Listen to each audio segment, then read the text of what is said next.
का दिल क्या बदल सकता है माँ का प्यार। एक माँ का बच्चे के लिए प्यार कभी नहीं बदलता, भले ही वक्त या परिस्थितियाँ कितनी भी क्यों न बदल जाएं। 2 साल के राजू को गोद में खिलाते हुए माला ने अपनी बहन सोनू से कहा, सोनू, पता नहीं क्यों मुझे कभी भी ऐसा लगता है जैसे राजू हमारी संतान नहीं। पगला गई हो क्या दीदी, यह क्या कह रही हो? राजू आपकी संतान नहीं तो क्या बाजार से खरीदा है जीजू ने? कहकर 16 साल की सोनू जोर जोर से हंसने लगी, मगर माला के चेहरे की शिकन कम नहीं हुई। राजू के चेहरे को गौर से देखती हुई बोली, जरा इसकी आंखें देख, तेरे जीजू से मिलती हैं, न मुझसे। आंखें क्यों, पूरा चेहरा ही हमारे घर में किसी से नहीं मिलता। मगर दीदी, बच्चे का चेहरा माँ बाप जैसा ही हो यह जरूरी तो नहीं। कई बार किसी दूर के रिश्तेदार या फिर जिसे आपने प्रेगनेंसी के दौरान ज्यादा देखा हो उससे भी मिल सकता है। वैसे यह अभी बहुत छोटा है, बड़ा होगा तो अपने पापा जैसा ही दिखेगा। बाकी सब कुछ छोड़, इसका रंग देख, मैं गोरी, मेरी बेटी दिशा गोरी, मगर यह सांवला। तेरे जीजू भी तो गोरे ही है ना? फिर ये, अरे दीदी, लड़कों का रंग कहाँ देखा जाता है? वैसे भी ये 21वीं सदी का बच्चा है। जनवरी 2001 की पैदाइश है। इसकी बर्थ डेट खुद में खास है। 11 जनवरी 2001 को जन्म लेने वाला ये तुम्हारा लाडला जरूर जिंदगी में कुछ ऐसा काम करेगा कि तुम दोनों का भी नाम हो जाएगा, प्यार से राजू को दुलारते हुए सोनू ने कहा। वो तो मैं मानती हूँ सोनू की लड़कों का रंग नहीं देखते, और फिर माँ के लिए तो अपने बच्चे से प्यारा कुछ हो ही नहीं सकता, पर यूं ही कभी भी कुछ बातें दिमाग में आ जाती हैं। याद है दीदी, इसके जन्म वाले दिन जीजू कितने खुश थे, इसे बाहों में लेकर झूम उठे थे। बेटा हुआ है, इस बात की खुशी उनके चेहरे पर देखते ही बनती थी। मुझे तो लगता है जैसे जीजू इस पर जान छिड़कने हैं, और एक तुम हो जो इसे, देख सोनू, जान तो मैं भी छिड़कती हूँ, पर कभी भी संदेह सा होता है। मैं तो बच्चे को जन्म देकर बेहोश हो गई थी, बाद में तेरे जीजू ने ही इसे मेरी बाहों में डाला था। तभी दरवाजे पर दस्तक हुई। सोनू ने दरवाजा खोला तो सामने अपने जीजा दिनेश को देखकर मुस्कुरा उठी। दिनेश की आवाज सुनते ही नन्हा राजू मां की गोद से छिटक कर बाहर भागा और बाप की बाहों में झूल गया। दिनेश ने तुरंत अपने साथ लाया हुआ चॉकलेट उसके नन्हे हाथों में थमा दिया। सोनू मुस्कुराते हुए बोली, यह है बाप बेटे का मिलन। दीदी, देख लो अपनी आंखों से तुम्हारा राजू अपने बापू से कितना प्यार करता है। माला ने एक ठंडी आह भरी और पुराने ख्यालों में खो गई। उसे याद आ रहा था वह दिन जब दिशा पैदा हुई थी। घर भर में एक अनकही सी उदासी पसर गई थी। सास ने बुरा सा मुंह बना लिया था, उस पर दिनेश भी खुश नहीं थे। बच्ची को गोद में उठाकर चूमा भी नहीं, बस दूर से ही देखकर चले गए थे। माला मानती है कि घर में सब लड़के की बात जो रहे थे, मगर इसका मतलब ये तो नहीं कि बेटी को प्यार ही न करें, उसके साथ सौतेला व्यवहार किया जाए। आज दिशा 5 साल की हो गई है, पर मजाल है कि कभी दिनेश उसके लिए चॉकलेट लेकर आए हों। बेटे के पीछे ऐसा भी क्या पागलपन की बेटी को बिल्कुल ही इग्नोर कर दिया जाए। वक्त यूं ही गुजरता रहा। माला को 2 बेटियां और हुई। हर बार सास और पति का मुरझाया चेहरा उसे अंदर तक तोड़ देता। राजू दादी और पापा की आंखों का तारा था।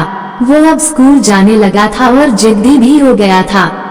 स्कूल से उसकी बदमाशियों की शिकायतें अक्सर आने लगी थीं। माला अक्सर सोचती कि उसका बेटा तीनों बेटियों से कितना अलग है। कभी भी मन में शक गहराता कि क्या वाकई वह उसका बेटा है। फिर मन को समझा लेती कि हो न हो, ये सब उसे मिलने वाले हद से ज्यादा प्यार दुलार का नतीजा हो। दिनेश इन शिकायतों के प्रति आंख मूंद लेता। माला कुछ कहती तो हंस कर कहता, माला जरा सोचो, हमारा एक ही बेटा है, इसे ही अपना सारा प्यार दुलार देना है। आखिर बुढ़ापे में यही तो हमारे काम आएगा। ऐसा क्यों कह रहे हो? तुम्हें ऐसा क्यों लगता है कि बेटियां काम नहीं आएंगी? क्यों माला, क्या तुम कभी अपनी माँ के काम आ सकी? तुम तो इतनी दूर हो मायके से, बताओ कैसे काम आओगी? इसी तरह हमारी बच्चियां भी कल को ब्याह कर बहुत दूर चली जाएंगी। जमाने की रीत है ये। फिर हम चाहेंगे तो भी उन्हें अपने पास नहीं बुला सकेंगे। हमारे लिए अपना राजू ही खड़ा होगा। दिनेश की बात सुनकर माला का दिल रो पड़ा। सचमुच वो अपनी माँ के लिए कुछ भी नहीं कर पाई थी। उसकी माँ का पैर टूट गया था। वो महीनों बिस्तर पर पड़ी रही, मगर सास ने उसे बच्चों को छोड़कर जाने की अनुमति नहीं दी। वैसे भी तब राजू कुल 4 महीने का था। वह चाह कर भी नहीं जा सकी। दिनेश भले ही कड़वा बोल रहा था, मगर कहीं न कहीं यही सच था। समाज ने बेटियों के पैरों में बेड़ियां जो डाल रखी हैं। माला अक्सर राजू को पढ़ाते हुए सोचती कि वो अपनी बेटियों को भी खूब पढ़ाएगी। बड़ी बेटी को दिनेश ने 8वीं के बाद घर पर बैठा लिया था और उसके लिए लड़के की तलाश शुरू कर दी थी, मगर दोनों छोटी बेटियों को आगे पढ़ाने के लिए माला अड़ गई। वक्त गुजरता गया। राजू ने 12वीं पास कर ली। बाकी विषयों में साधारण होने के बावजूद वह मैथ्स में काफी तेज निकला। पूरे खानदान में कोई भी मैथ्स में कभी इतने अच्छे नंबर नहीं लाया था। राजू के नंबर इतने अच्छे थे कि दिनेश ने उसे इंजीनियरिंग पढ़ाने की ठान ली। एक अच्छे कॉलेज में दाखिले और फीस के लिए बाकायदा उसने रुपयों का इंतजाम भी कर लिया था। मगर कुछ समय से राजू को कई तरह की शारीरिक परेशानियां महसूस होने लगी थीं। उसे आजकल आंखों से धुंधला दिखने लगा था। एक आंख की रोशनी काफी कम हो गई थी। बार बार हाथ पैर सुन्न होने लगे थे। बोलने में भी कई बार कठिनाई होने लगती। उसने घर वालों को ये सारी बातें नहीं बताई थीं। इंजीनियरिंग एंट्रेंस टेस्ट से ठीक एक दिन पहले वह अचानक लड़खड़ा कर गिर पड़ा। माला ने हड़बड़ा कर उसे उठाया तो वह रोने लगा। क्या हुआ बेटे? माला ने घबरा कर पूछा तो उसने बड़ी मुश्किल से अपनी सारी तकलीफों के बारे में विस्तार से बताया। तब तक दिनेश भी आ गया था। उसने देर नहीं की और तुरंत बेटे को डॉक्टर के पास ले गया।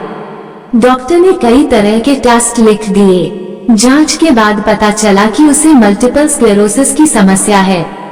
मल्टीपल स्क्लेरोसिस एक ऑटोइम्यून डिजीज है जिसमें सेंट्रल नर्वस सिस्टम प्रभावित होता है।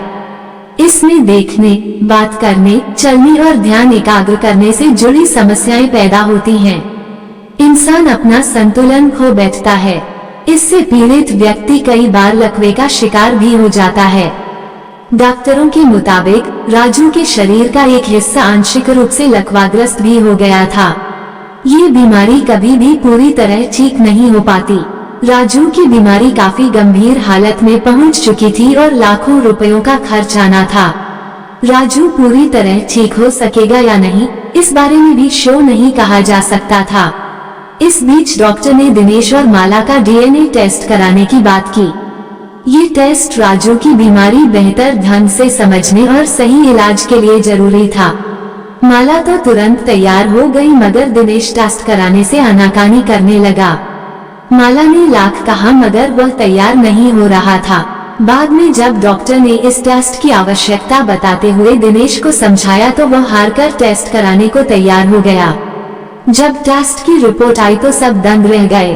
रिपोर्ट के मुताबिक दिनेश और माला राजू के माँ बाप नहीं थे। माला ने सवालिया नजरों से पति की तरफ देखा तो दिनेश अनजान बनते हुए वहां से चला गया। शाम को घर लौटा तो माला ने एक बार फिर पति से राजू के जन्म का राज पूछा तो दिनेश फूट फूट कर रोने लगा। माला ने उसे सहारा दिया तो उसके कंधों पर सिर रखता हुआ दिनेश बोला, माला, माँ की बहुत इच्छा थी कि हमारा भी एक बेटा हो। ऐसा ही कुछ मैं भी चाहता था, मगर दूसरी बेटी को जन्म देकर जब तुम बेहोश हो गई तो मैंने देखा कि उसी वार्ड में एक महिला ने बेटे को जन्म दिया था। उसके 2 बेटे पहले से थे।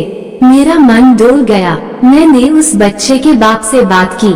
बेटी के बदले बेटा लेना चाहा तो उसने साफ इनकार कर दिया। फिर मैंने एक मोटी रकम का लालच दिया। थोड़ा सोच विचार कर वह तैयार हो गया। हम दोनों ने जल्दी जल्दी अपने बच्चे बदल लिए। मेरी गोद में राजू आ गया। उसे पाकर मैं बहुत खुश था। मुझे उसकी जाति की परवाह थी और ना खानदान की। मेरे लिए तो इतना ही काफी था कि वो एक लड़का है और अब से मेरा बेटा कहलाएगा। ये कहते कहते दिनेश फिर से रोने लगा और माफी मांगता हुआ आगे बोला, माला, मुझे माफ कर दो। बेटे की चाह में मैं बावला हो गया था। अपनी बिटिया किसी और को सौंप कर दूसरे का बच्चा घर ले आया। शायद इसी बात की सजा मिली है मुझे। ऐसा मत कहो दिनेश, अब जो हो गया सो हो गया। शायद इसी वजह से मुझे अक्सर संदेह होता था कि यह बच्चा मेरा नहीं। बचपन में इसे सीने से लगाने पर वह आत्मिक तृप्ति नहीं मिलती थी जो अपने बच्चे को लगाने पर मिलती है। तुमने जो भी किया सासुमां की खुशी के लिए किया, मगर याद रखो खुशी खरीद कर नहीं मिल सकती। जो हमें मिला है हमें उसी में खुश रहना चाहिए। माँ बाप की ये सारी बातें कमरे के बाहर खड़ी माला की छोटी बिटिया ने सुन ली। उसने बड़ी बहन को भी सारी बातें बता दी। दोनों बेटियां चुपके कमरे में दाखिल हुई। दिनेश ने उन्हें अपनी बाहों में भरते हुए कहा, माला जो हुआ उसे भूल जाओ, मगर मैं अब अपने किए का प्रायश्चित करना चाहता हूँ। अब तक अपनी दोनों बेटियों का हक मारता रहा, मगर अब और नहीं। राजू के इलाज पर लाखों रुपए खर्च होंगे। वे रुपए हमारी बच्चियों के हक के हैं। वो कभी ठीक हो सकेगा या नहीं ये भी शो नहीं कहा जा सकता। हमें राजू को अपनी जिंदगी से निकाल देना चाहिए, यही सबके लिए अच्छा होगा। माला दिनेश का चेहरा देखती रह गई। दोनों बेटियों ने भी पिता की हाँ में हाँ मिलाई। जब राजू भैया हमारे अपने भाई हैं ही नहीं तो फिर हमारे घर में क्यों हैं? चुप कर नैना, अचानक माला चीखी। फिर पति की तरफ देखती हुई बोली, यह क्या कह रहे हो तुम? एक गलती सुधारने के लिए उससे बड़ी गलती करना चाहते हो? इतना बड़ा अपराध करना चाहते हो? क्या ऐसा करने पर तुम्हारा दिल तुम्हें कोसेगा नहीं?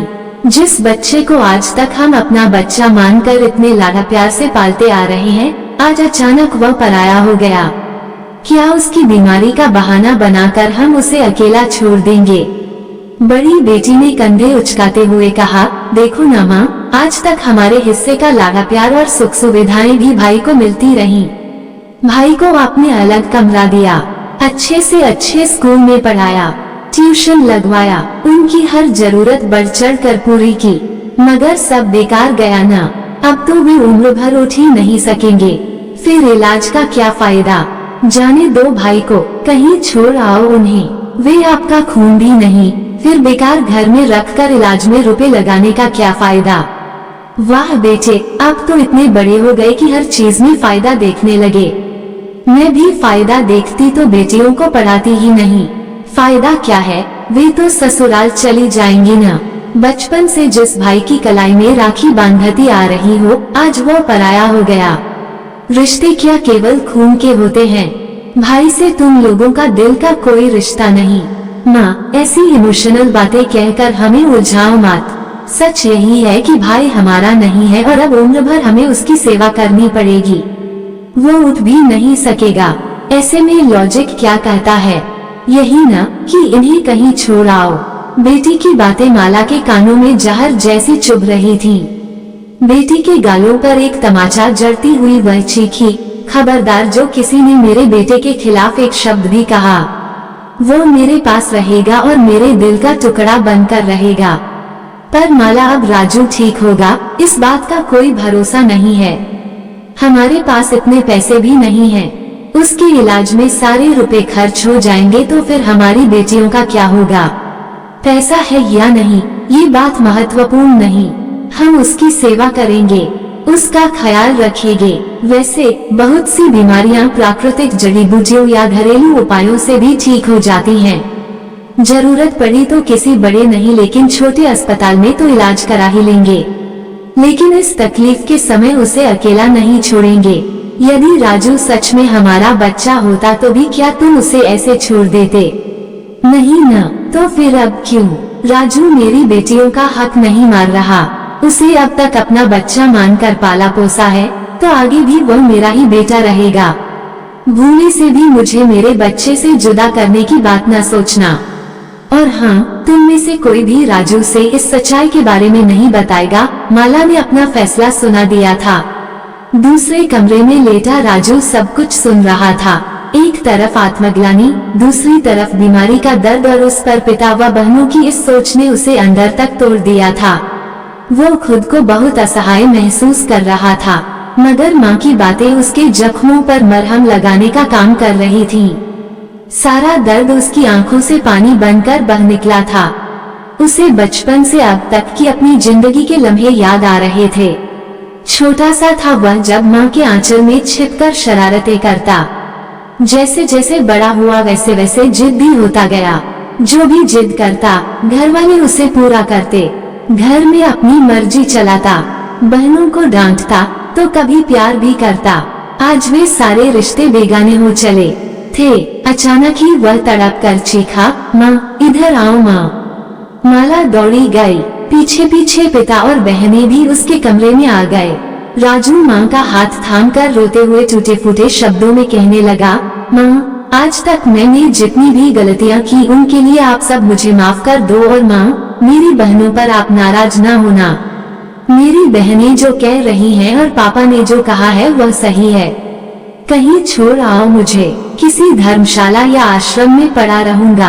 आप लोगों को परेशान नहीं करना चाहता। मेरी बहनों को हर खुशी मिलनी चाहिए, उनके रास्ते में बाधा नहीं बनना चाहता। चुप हो जा मेरे बच्चे, माँ ने प्यार से उसका माथा सहलाते हुए कहा। तू बड़ा भाई है, तेरी बहनों को खुशी तभी मिलेगी जब उनके पास तेरा प्यार और आशीर्वाद रहेगा। तू वादा कर हमेशा मेरी आंखों के आगे रहेगा। दोनों बहनें भी भाई के प्यार को महसूस कर रही थीं।